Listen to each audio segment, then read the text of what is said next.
유니버셜 스튜디오 중 한국이랑 가장 가까운 유니버셜 스튜디오 재팬. 오로지 이곳에 방문하기 위해 일본에 방문하는 사람도 적지 않을 것이다. 오사카의 서쪽에 위치해 있으며 JR 라인을 타고 유니버셜 시티역에 내리면 된다. 출발지가 어딘지에 따라 이동하는 법도 다르지만 JR 라인을 타고 바로 앞인 유니버셜 시티역에서 걸어가는 루트가 가장 흔하다. 그렇게 쭉 걷다 보면 유니버셜 스튜디오의 트레이드마크인 지구본 모형이 보인다. 회전하는 지구본 모형 앞은 인증사진을 찍으려는 사람들로 가득하다. 굳이 입구로 가는 길을 열심히 찾을 필요가 없다. 이 긴 행렬을 따라가다 보면 자연스럽게 입구에 도착하게 된다. 유니버셜 스튜디오는 안내되는 입장 시간보다 일찍 오픈하는 편이라 오픈런이 목적이라면 30분 정도 미리 도착하는 걸 추천한다. 또 입퇴장 시간이 고정된 게 아니어서 미리 공식 홈페이지에서 확인 후 출발해야 된다. 참 변덕도 심하고 까탈스러운 곳이다. 유니버셜 스튜디오 재팬에 입장할 때에는 USJ 앱은 거의 필수다. 공연, 놀이기구, 화장실의 위치는 물론이고 각 놀이기구의 대기 시간을 줄이거나 할인 혜택을 받을 수 있는 이 적립권을 발급받을 수 있다. 유니버셜에 입장하기 전 짐 검사는 필수다. 물 한 병까지는 반입이 가능하지만 그 외 음식물은 불가능한 점 참고하면 좋을 듯하다. 겨우 검사까지 마치고 입장하니 이른 아침에도 불구하고 거리마다 사람들이 붐볐다. 어디부터 가야 할지 고민하며 걷던 중 괴성과 함께 지나가는 놀이기구가 눈에 확 띈다. 할리우드 드림이라는 놀이기구인데 백드롭이라고 뒤로 가는 버전도 있다고 한다. 정방향도 충분히 스릴 넘칠 것 같은데 백드롭은 얼마나 짜릿할지 감도 안 잡힌다.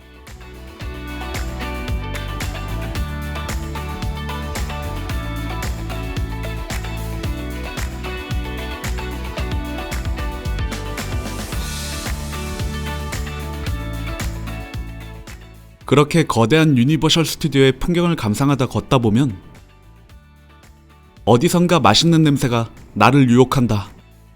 냄새가 나는 곳으로 눈길을 돌린 곳엔 터키레그라는 이름의 칠면조 다리를 팔고 있었다. 크기가 큰 편이긴 한데 1000엔이라는 가격을 생각하면 저렴하지는 않다. 질긴 부분 없이 부드럽고 맛있긴 했다만 어디서든 먹을 수 있는 맛이었다. 허기진 배도 채웠으니 본격적으로 유니버셜을 즐기러 가야겠다. 바다라는 공간에 색다른 공포를 덧칠한 명작부터 즐겨야겠다. 영화 조스의 배경이 된 아미티 빌리지에 오니 실물 크기의 조스 모형이 이곳으로 오면 된다며 나를 부르고 있다. 포토스팟에서는 조스의 점심을 자처하는 관광객처럼 각각의 센스를 발휘해 찍으면 된다.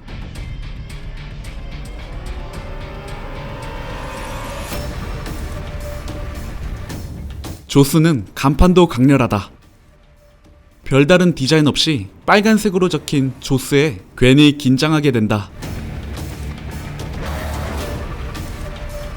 어트랙션을 타기 위해 대기하는 공간도 조스의 진심이다. 영화 속 아미티 빌리지처럼 주요 포인트들을 잘 배치해서 대기줄을 기다리는 게 지루하지 않았다.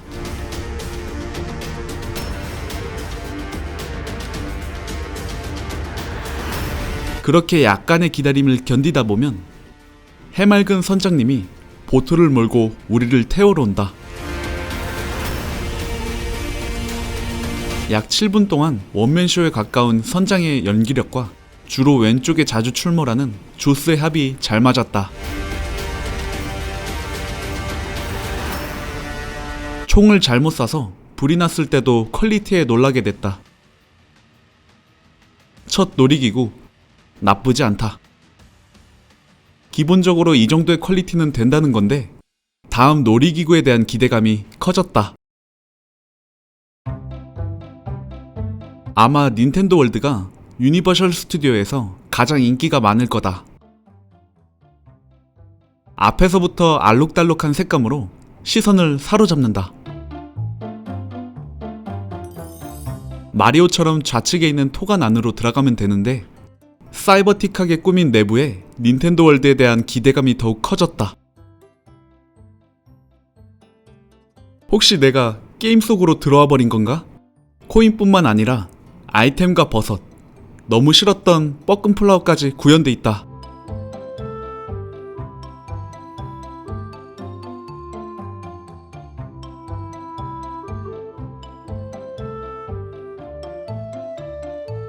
나도 모르게 자제력을 잃고 올라갈 뻔했지만 겨우 참았다. 메인 캐릭터인 마리오와 루이지가 같이 사진도 찍어준다. 그동안 내가 버섯도 먹이고 점프로 운동도 시켜주며 열심히 키운 애들인데 감회가 남다르다. 이 박스는 별도로 판매하는 마리오 밴드를 끼고 쳐야만 게임과 같은 효과음이 난다고 한다. 밴드 없이 쳐보니 삐용 삐용 거리는 소리만 났다. 닌텐도 월드 내부 샵에 있던 게 유니버셜 스튜디오 샵에서는 판매하지 않을 확률이 높다. 따라서 기념품 샵에서 마음에 드는 게 있다면 무조건 구매해야 된다.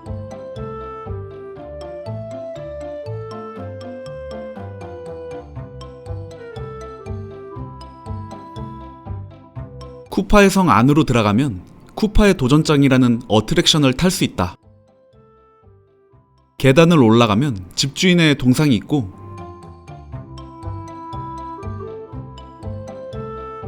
더 안으로 들어가면 게임에서 많이 본 트로피가 나열돼 있다.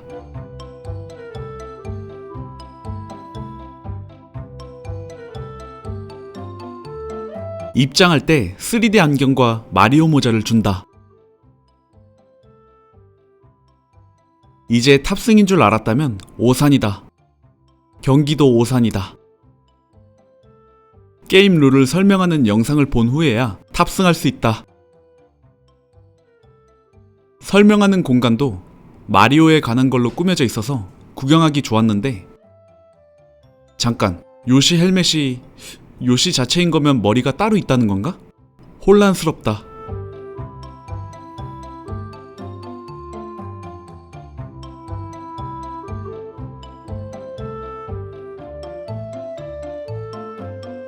게임을 마치고 출구를 찾아 나가려는데 어딜 가든 항상 출구는 기념품 샵이다.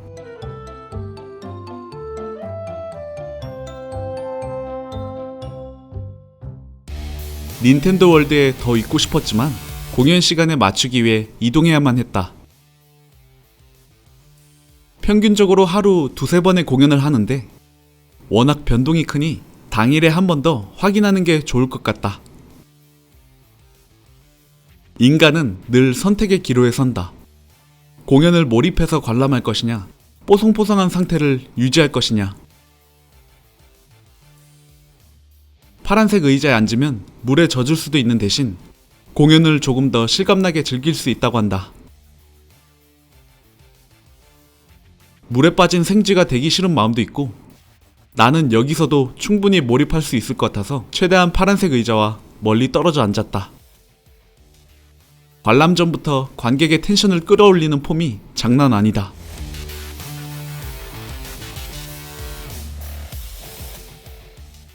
일본이다 보니 당연히 모든 대사는 일본어로 진행된다만 일본어를 모르더라도 전반적인 내용을 이해하는 데 어려움이 없다.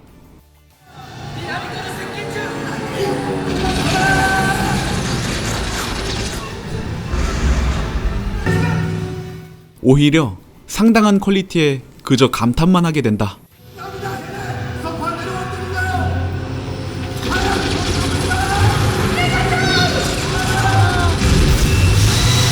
테마파크 내부에 있는 세트장에서 이런 공연을 할 수 있다니 누적 관람객 수 1억 명을 넘길 만하다.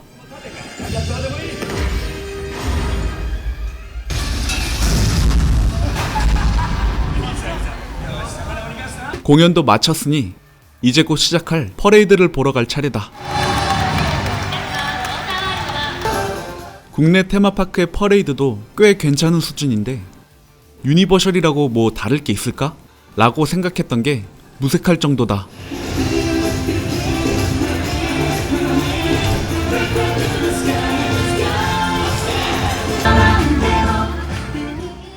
일단 모두가 아는 캐릭터가 나오니 그 캐릭터에 걸맞는 테마를 어떻게 표현했을지 궁금해진다.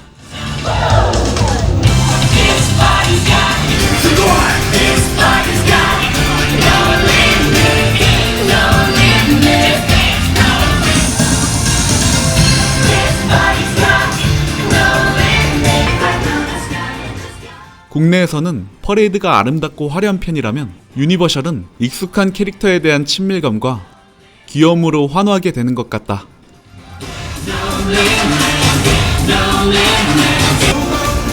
퍼레이드의 실질적인 진행 시간은 50분이고 1번 구역부터 순서대로 오는 것이니 현재 위치를 고려해서 관람구역을 택하면 된다. 만약 퍼레이드를 더 보고 싶다면 구역을 이동하면서 보면 될 것 같다. 퍼레이드도 역시나 시간이 고정돼 있지 않으니 앱에서 시간을 체크해야 된다.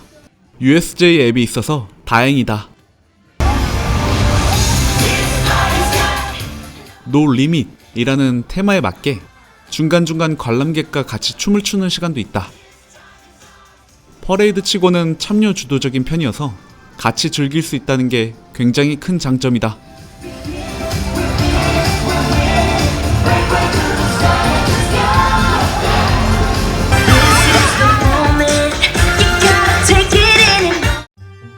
사실 나는 많은 테마 중 이곳이 제일 기대됐다.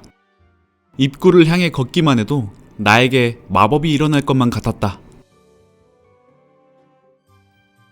그렇게 걷다 보면 해리와 론이 탔던 하늘을 나는 자동차가 보인다. 나무에 박혀서 정차된 처량한 자동차의 모습이 상상력을 돋궈준다. 자세히 보면 라이트도 계속 깜빡이고 경적도 울리는 디테일까지 보여줘 더 빠져든다.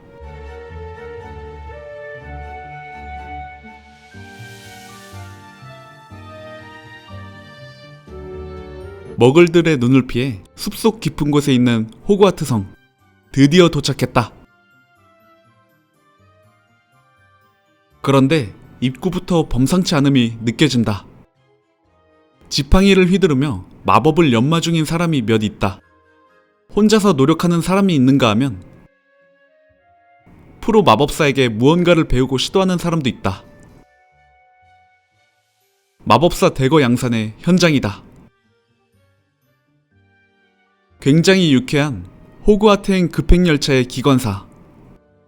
단순히 사진만 같이 찍어주는 게 아니라 서비스까지 대단하다.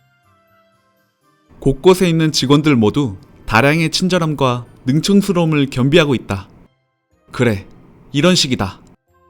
마법 생물체를 길들이는 법을 설명해주는데 공연자의 이런 능청스러움에 나도 모르게 몰입하고 보게 된다.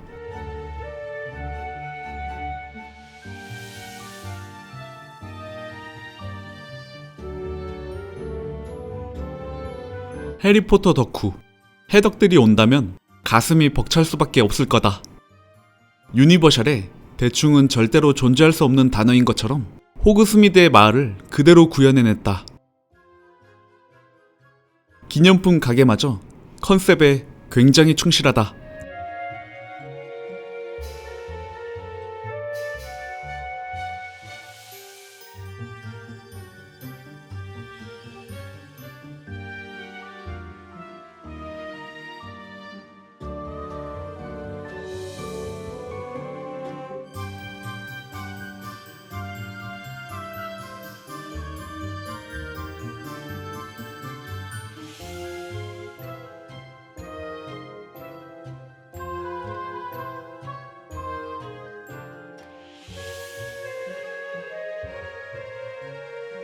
하나하나 자세히 구경하기 위해 천천히 걸어 다니다 보면 거대한 히포그리프를 발견할 수 있다. 호그와트 학생들과 함께 히포그리프와 교감하는 법에 대해 배우는 것이었다. 오늘 평생 볼 마법 생물들은 다 봤다. 히포그리프도 봤으니 이제 어트랙션을 정복할 차례다. 바위산 위에 있는 호그와트 성으로 가야 하는데 보면 볼수록 감탄밖에 나오지 않는다. 뭔가 나도 입학하러 가는 듯한 분위기랄까? 부엉이를 기다리며 얼른 입학 준비를 마쳐야겠다. 인기 많은 어트랙션 중 하나인 포비든 저니. 주인공들과 함께 퀴디치 경기도 즐기고 디멘터도 물리치는 라이드 어트랙션이다. 멀미가 심한 사람은 멀미약을 먹고 탑승하라길래 걱정이 많았는데 아무래도 나는 마법사가 될 운명인가 보다. 탑승한 순간만큼은 주인공이 된 것처럼 즐기기만 했다. 쉬어가는 시간이 필요할 것 같아서 근처 기념품 샵에 왔다. 유니버셜에 입장한 이후 지금만큼 힘든 적은 없었는데 둘러보는 족족 시선에 닿는 게 다양한 디자인의 지팡이고 실제 크기지만 절대 타고 다닐 수 없는 가격의 빗자루. 엄청난 퀄리티의 망토여서 지갑을 사수하느라 너무 힘들었다. 해리와 친구들이 입은 망토는 못 입더라도 버터비어 정도는 충분히 마실 수 있지. 어떤 맛인지 너무 궁금했는데 달다. 카라멜 향이 나는 탄산의 크림을 얹은 맛이다. 호불호 갈리는 맛이라고 하는데 나는 달달한 게 마음에 들었다. 알록달록한 간판에 시선이 가기도 하고 9월 3일까지 한정적으로 운행한다길래 와봤다. 역시나 바로 앞에는 포토스팟이 있다. 이쯤 되면 유니버셜에서 포토스팟이 없는 데를 찾는 게 더 어려울 것 같다. 대나무 헬리콥터라는 사소한 아이템 하나도 놓치지 않았다. 주라기 파크도 절대 포기할 수 없다. 유니버셜 스튜디오 디테일의 장인임을 인정한다. 분명 도심에 위치한 곳인데 주라기 파크는 무성한 풀숲 사이에 있다.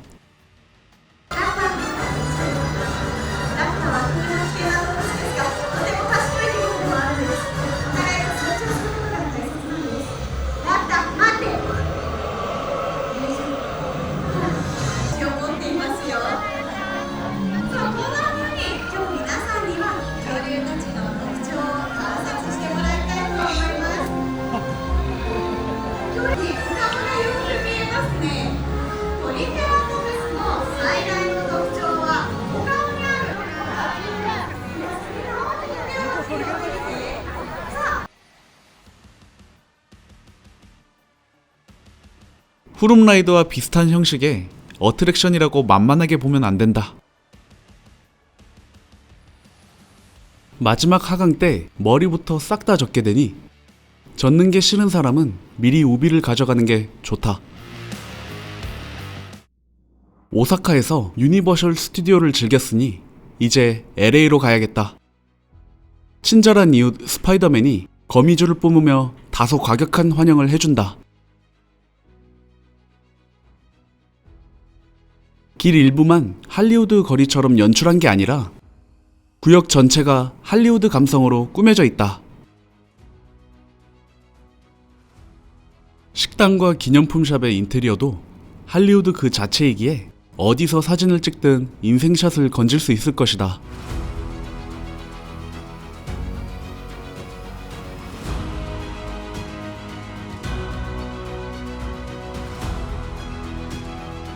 아니면 귀여운 미니언즈와 함께 찍어도 괜찮다.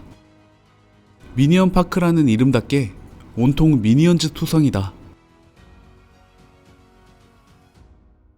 처음에는 정신없는 인테리어에 혼이 나갈 것 같았는데 보다 보니 귀여움에 익숙해져 갔다.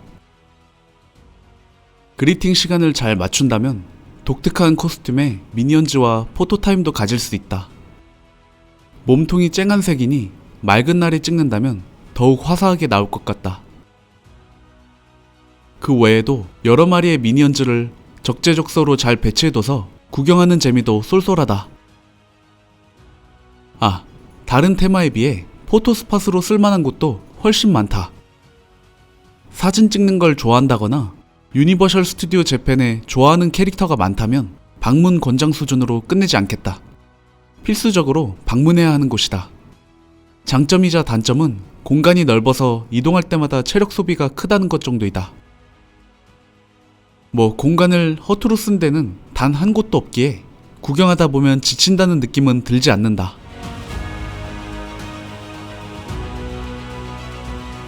대신 꿈만 같던 유니버셜에서 퇴장하는 순간 급격히 녹초가 된다.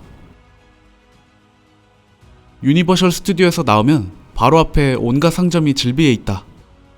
우리에게 익숙한 프랜차이즈 외에도 명소 근처답게 다양한 음식점이 있으니 쉬었다 갈 겸 들렀다 가도 좋을 것 같다.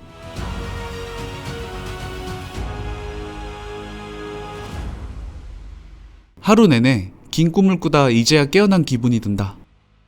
이제 현실과 맞닿을 차례다. 그렇게 나는 또 다음 행선지로 발걸음을 옮긴다.